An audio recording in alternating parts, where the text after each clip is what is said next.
Yes. Okay, so the stock reverb device in Ableton is lying to you. And no, I will not be apologizing for the clickbaity title of this video. So what I mean is this device is not truly stereo. Okay? Now, bear with me on that because you might be thinking, Quinn, what the hell are you talking about? We got maybe an instrument right here. We can send this instrument to our reverb effect. We can play some notes. That looks like a stereo signal to me. What do you mean this is not a stereo device, right? Okay.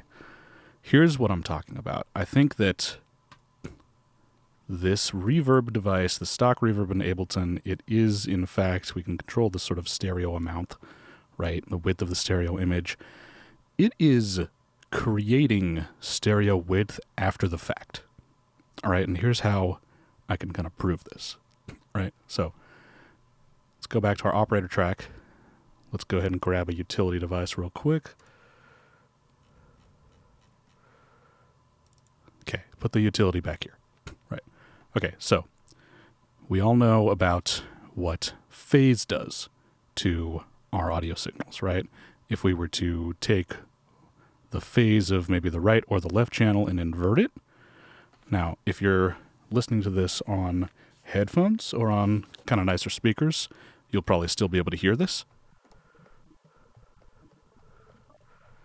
You may notice that it sounds a whole lot wider now, though, right? If you were listening to this on like a mono system, like maybe like some kind of laptop or certain phone speakers, you might not have been able to hear that at all anymore. So watch this video on headphones, at least, or nicer speakers, right? And we can simulate what happens on those mono systems by turning the mono button on. And look at that. We get phase cancellation, right? We've flipped the phase of a mono signal for one of the channels, and they sum together perfectly. Therefore, they cancel each other out, right? Sorry, they cancel perfectly. The sort of like high value of one waveform is equal but opposite to the low value of the other waveform, and we get nothing, right? Now, I'm going to undo the mono button on this device, and I'm going to take this utility device and I'm going to go ahead and put it onto my return track, and I'm going to put it before the reverb, all right? And now I'm going to start sending audio from operator to that return track, and let's listen and hear if we hear any reverb at all.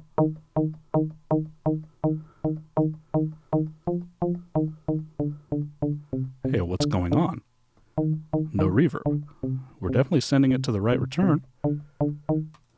We can see audio coming in here, and we can see audio coming out of the utility device, but look at that. There's no audio coming out of the reverb. Right? If I go ahead and set this to the original polarity, oh, look at that. The reverb is immediately back, right? But if I phase reverse, it's gone. Now, I did not sum anything to mono using the utility device. The mono summing is happening inside of the Ableton stock reverb. So the way that this reverb effect works is that it takes whatever incoming audio is going in, it sums it to mono first, somewhere along the line, and then it applies reverb via the reverb algorithms, and then it maybe decides, okay, we're going to make a slight difference between the reverb applied to it for the left and right outputs. And that's how we're going to get a stereo reverb effect. All right?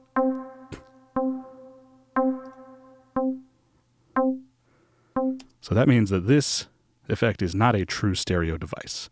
You cannot put in a sort of like stereo signal and expect the output to be independent on the left and right channels. It's just sums it to mono, and then it does reverb processing, it does the algorithm, and then it creates two slightly different copies, and then it pans those left and right. Right? Now, you might be wondering, okay, why the hell would Ableton even make a device like this? Like, what's the purpose of this? Why not just make a true stereo reverb device? I can think of a couple of explanations for this. explanation number one is probably the most obvious, is that Ableton's stock reverb device has probably been with Ableton for a really long time.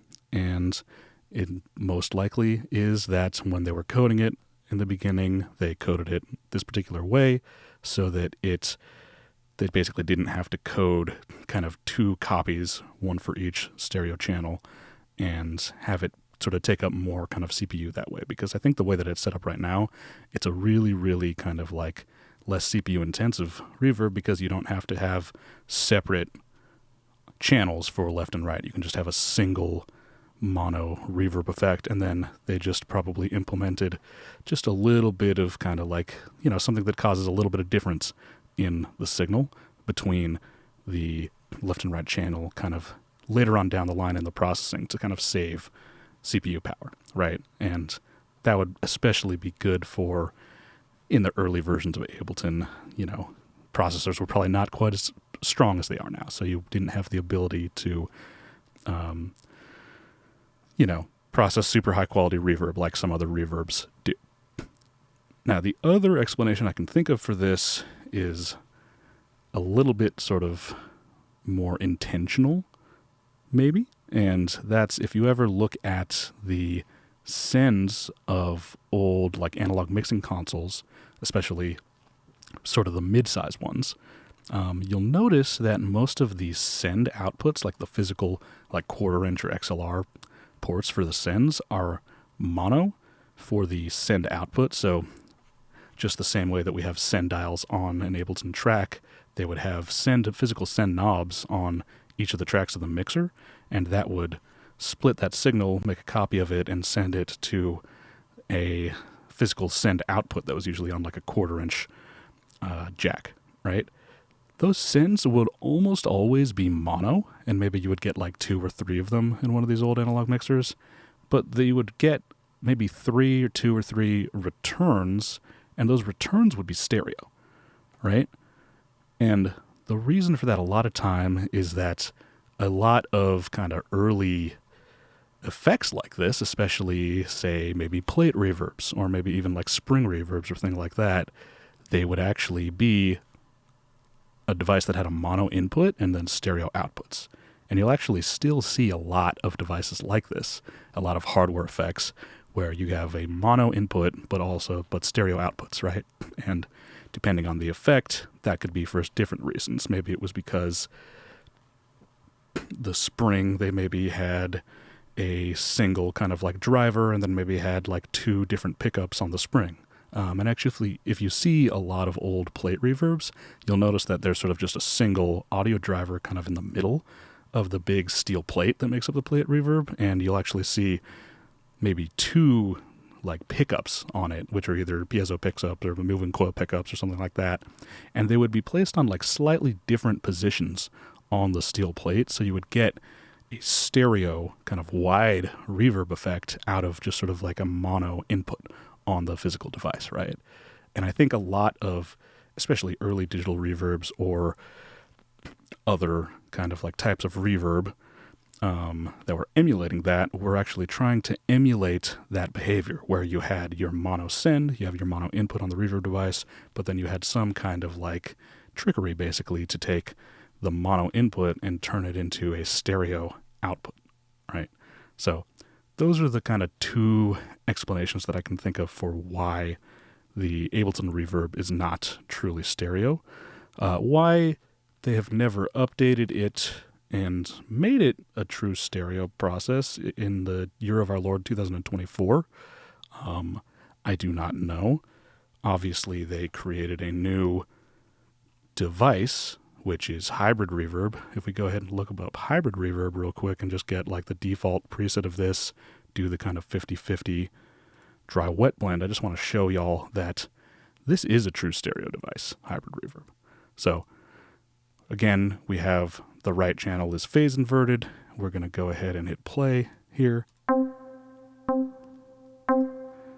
And even when I blend 100% to the convolution of this, or 100% to the algorithm of this, maybe I'll change to a different convolution so we can kind of hear it a little bit better. right? Both of those are still kind of true stereo, meaning that we don't get any summing on the input, therefore this phase inversion of one of the channels on our input before the input doesn't actually matter, right? It's going to process both of those channels independently completely. So that could be the reason why they have not updated the stock reverb, is because they put most of their focus into making a true stereo device when they designed the new hybrid reverb, and they kind of wanted to leave the stock reverb kind of as is, right? Now, another thing that you might be asking is, okay, so this signal that I'm generating with operator here for the stock reverb and the phase inverted, this is a mono signal, right?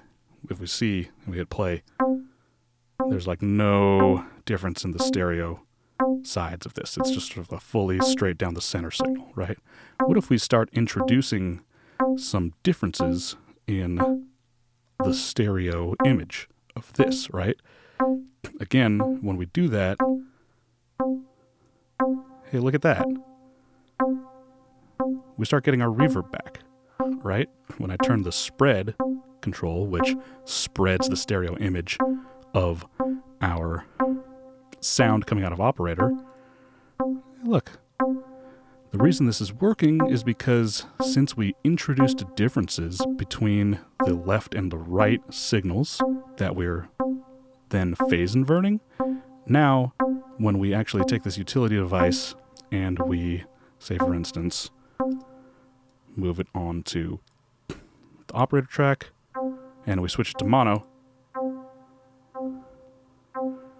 we can hear that there's still audio coming through, right? So we're not 100% fully, completely phase canceling the signal anymore by flipping the phase of the right channel or the left channel or something like that. So that's why it's able to work.